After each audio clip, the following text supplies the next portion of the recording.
बोलो जयकारा बोल मेरे श्री गुरु महाराज जी की जय। 4 मई 2026। परमहंस अद्वैत मत। सौजन्य लेखक तथा प्रकाशक श्री परमहंस अद्वैत मत पब्लिकेशन सोसाइटी श्री आनंदपुर।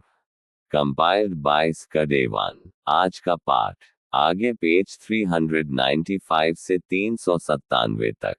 श्री संत नगर। श्री गुरुदेव महाराज जी सर्वदा कुछ दिन बाहर लगाकर अपने मुख्य केंद्र श्री आनंदपुर में ही कृपा फरमाते थे। इधर श्री आनंदपुर में भी सेवा का कार्य बड़े जोर से चल रहा था। आप कुछ दिन बाहर लगाकर पुनः प्रेमियों को कृतार्थ करने के लिए यहाँ पधारे। अब यहाँ पक्के मकान तैयार हो रहे थे। भूमि उपजाऊ बनाई जा रही थी।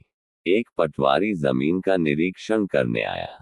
उसने सरकारी नियमानुसार ये लिखना था कि कितनी भूमि बंजर है और कितनी उपजाऊ है।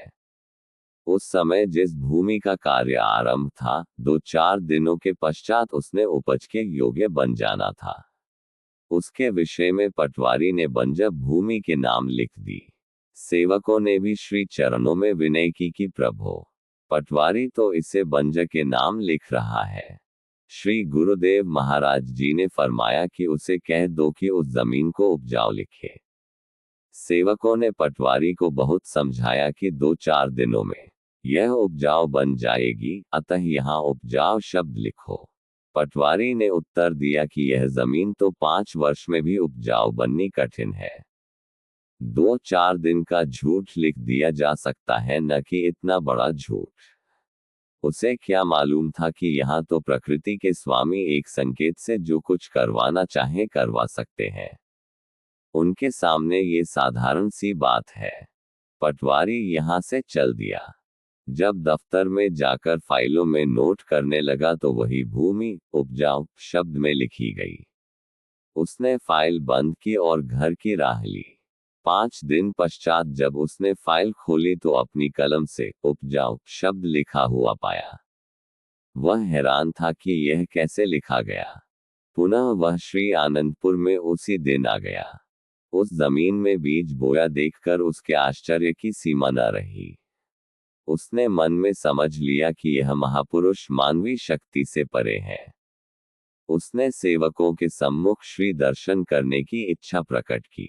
श्री गुरुदेव महाराज जी ने विनय स्वीकार कर उसे श्री दर्शन से कृतार्थ किया।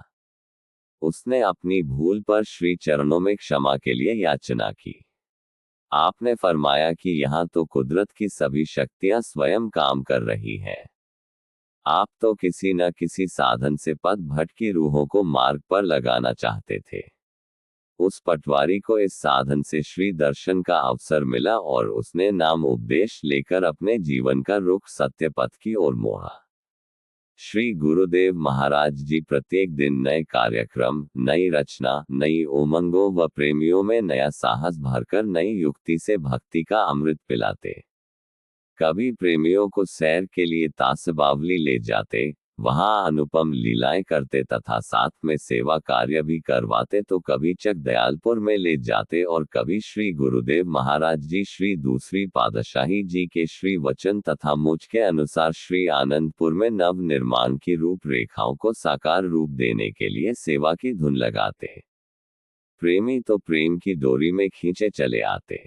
उनके लिए तो आपकी मौज तथा श्री आज्ञा पर चलकर प्रसन्नता प्राप्त करना ही जीवन था। आपकी मौज श्री आनंदपुर में जिज्ञासुओं तथा दर्शनार्थ संगतों के लिए श्री आनंद भवन शिमला बनाने की हुई।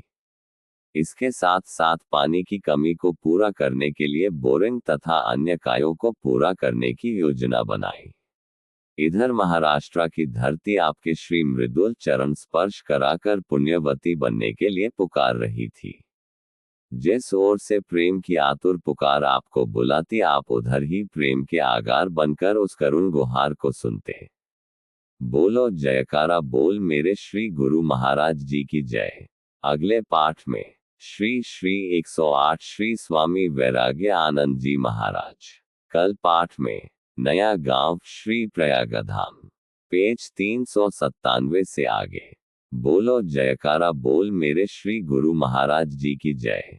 Complied by स्कडेवान।